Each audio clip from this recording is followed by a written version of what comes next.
Ya, teman-teman semua, selamat datang kembali ke channel ini. Teman-teman, hari ini saya akan menceritakan lagi satu kisah dari korban narcissistic abuse, ya, atau korban dari seseorang yang terindikasi kuat bahwa dia adalah seorang narsistik. Kisah ini akan menjadi sebuah kisah yang menarik karena ada beberapa fakta yang mungkin akan sangat berguna bagi teman-teman semua ketika kalian mengetahui fakta tersebut. Terima kasih untuk yang sudah menceritakan kisah ini dan sudah memberikan izin kepada saya untuk menceritakan ini kepada kalian semua, dengan harapan ini bisa menyelamatkan banyak korban. Teman-teman, ini adalah sebuah kisah LDR atau long distance relationship. Artinya dia menjalin sebuah hubungan percintaan, gitu ya, beda kota. Oke. Profil dari korban narcissistic abuse kita ini adalah seorang wanita dan dia adalah seorang single parents dengan seorang anak. Nah, dia ini teman-teman melalui sebuah media sosial, gitu ya, melalui sebuah dating apps. Tahun yang lalu dia berkenalan dengan seorang pria. Sejujurnya dia nggak begitu tahu banyak tentang pria tersebut, karena dia hanya mengenali pria tersebut dari satu akun media sosial. Dia nggak tahu akun media sosial yang lain itu isinya bagaimana. Singkat cerita, ketika dia berkenalan dengan pria ini, dalam 1 bulan mereka kemudian berkomunikasi secara intens. Seperti kita ketahui, ketika kalian berhubungan dengan seorang narsistik, awal perkenalannya itu akan menjadi sangat manis. Komunikasi mereka itu sangat sering. Boleh dibilang 24 jam, 7 hari seminggu. Karena hubungan mereka itu di luar kota, mereka bertemu selama 3-4 hari dalam 1 minggu. Dia tersebut memberikan foto-foto keluarganya dia, mengajak dia berkenalan dengan teman dekatnya dari si pria tersebut, gitu ya. Seolah-olah tidak ada sesuatu yang salah dengan si pria tersebut. Komunikasi itu sangat intens dan pria tersebut terlihat sangat perhatian. Perhatian kepada si wanita, perhatian pada keluarganya si wanita. Ya, benar-benar menjadi seseorang yang sepertinya sangat perfect. Namun, kita tahu, ya, ketika kamu berhubungan dengan seorang narsistik, itu nggak akan bertahan selamanya. Nah, seiring dengan waktu berjalan, kemudian korban kita ini merasa ada sesuatu yang salah dengan hubungannya mereka.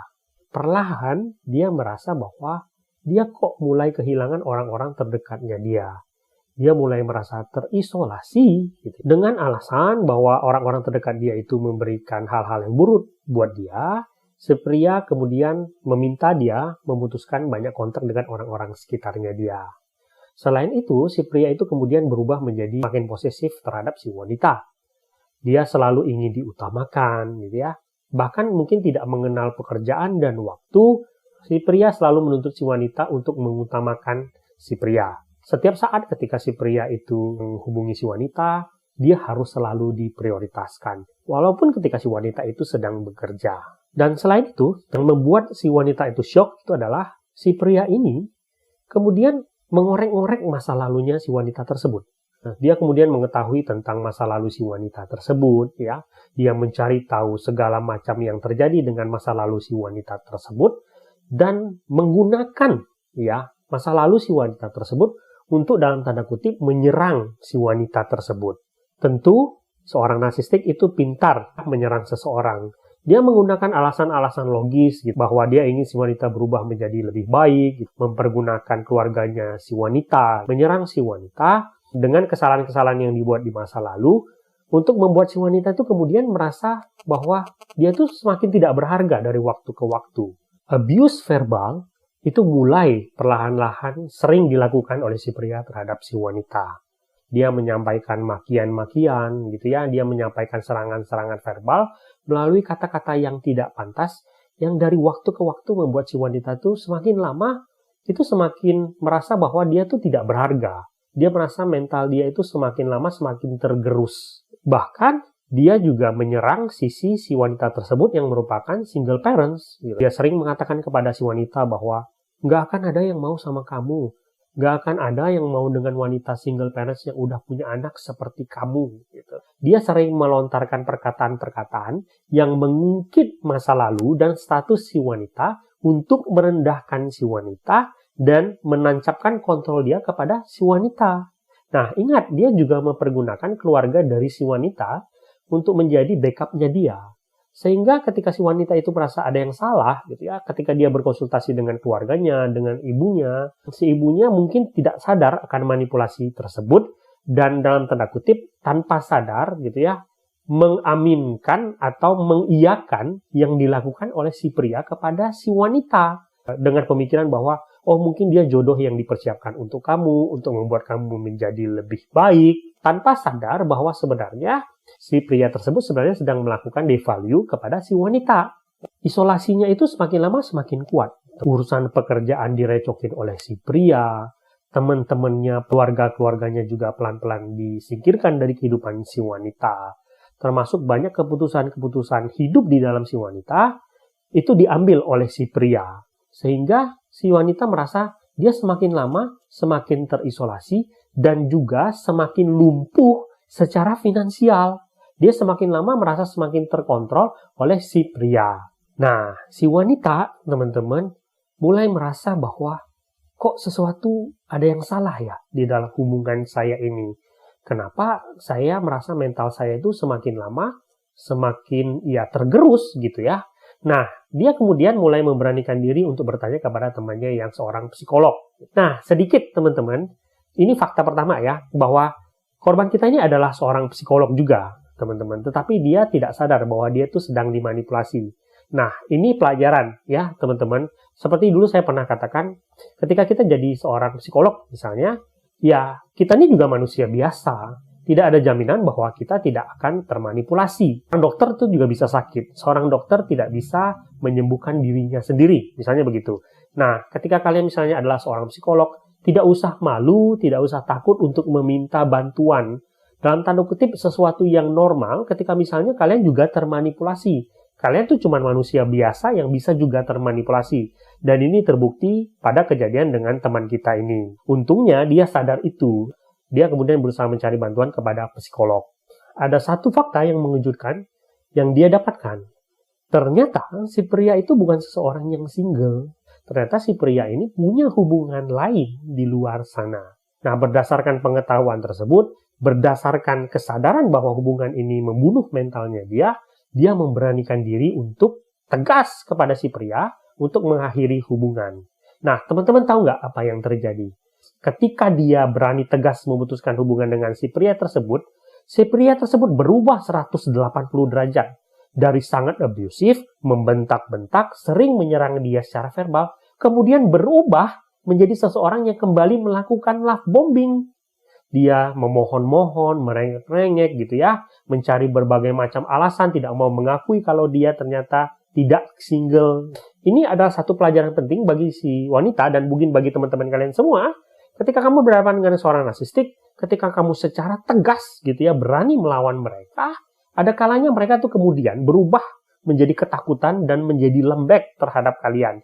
Karena kedok mereka itu terbongkar. Nah, singkat cerita, teman-teman, ketika si wanita ini berani melawan, si pria tersebut kemudian melonggarkan cengkeraman dia dan membuat anginnya itu berubah. Ya, korban kita ini kemudian pelan-pelan mendapatkan kembali kontrol di dalam hidupnya dia. Tetapi itu tidak berlangsung lama karena si narsistik akan kembali kepada sifat aslinya dia. Dalam waktu yang tidak lama, si narsistiknya kembali berusaha mencengkeram dia, meledak-ledak, ya, memperlakukan dia secara emosional, melakukan serangan-serangan verbal yang menghancurkan mentalnya dia. Nah, si wanita kemudian berusaha mencari lebih tahu tentang status si pria. Dan dia mendapati kenyataan yang mengejutkan. Ternyata si pria itu sudah menikah 5 tahun yang lalu. Dan ternyata posisi si wanita ini itu adalah orang ketiga di dalam rumah tangga si pria tersebut. Tentu saja si wanita syok luar biasa karena dia nggak pernah mau jadi wanita ketiga. Gitu ya. Dan ketika dia bertemu dengan istri si pria, mereka berdiskusi bersama, mereka sama-sama terkejut. Bagaimana mungkin si pria begitu rapi menyembunyikan hubungannya dengan si wanita tersebut selama ini. Bisa berkomunikasi, bisa video call gitu ya, bisa sering sekali bertemu tanpa ketahuan oleh istri si pria tersebut. Tentu si istri pria tersebut juga sangat marah ketika mengetahui hal tersebut. Dia menuduh si wanita tersebut adalah seorang pelakor dan dengan sengaja mau merebut suaminya. Nah, korban kita ini secara sadar mengatakan bahwa dia bukanlah seorang pelakor. Dan kemudian secara tegas mengatakan bahwa dia mengakhiri hubungan dengan si pria. Perlu perjuangan keras bagi si wanita untuk memutuskan hubungan. Si pria terus mencari-cari dia, terus mengejar-ngejar dia, melakukan banyak hal untuk menarik dia kembali. Tetapi dia dengan ketegasan dan keteguhan hati mengakhiri hubungan dan memutuskan semua kontak. Teman-teman lihat, kasus seperti ini sangat sering terjadi, bahwa seorang korban narcissistic abuse itu bisa saja dijadikan orang ketiga tanpa dia sadar. Karena begitu rapinya seorang narsistik atau seorang manipulator itu bermain. Ada pesan yang ingin disampaikan oleh teman kita kepada teman-teman semua. Ketika kamu jadi korban narcissistic abuse, ketika kamu merasa ada sesuatu yang salah di dalam hubungan kamu atau kehidupan kamu, beranilah untuk bertindak. Terkadang kalian harus berani bangkit dan melawan. Karena dengan itu kalian bisa melepaskan diri dari manipulasi yang dilakukan si narsistik. Perbanyaklah edukasi. Jangan putus kontak dengan teman-teman terdekat kalian. Jangan ragu untuk meminta bantuan kepada profesional ketika kalian benar-benar merasa kalian membutuhkan hal tersebut. Dan satu hal yang paling penting dia katakan adalah kalian sebagai seorang wanita punya firasat atau warning sign dari dalam diri kalian. Jangan pernah mengabaikan firasat kalian kalau hati kalian mengatakan ada sesuatu yang salah. Pekalah terhadap sinyal yang dikirimkan oleh hati kalian. Carilah validasi dengan mengumpulkan fakta untuk membuktikan bahwa firasat kalian itu benar. Semoga video ini berguna. Sampai jumpa di video berikutnya.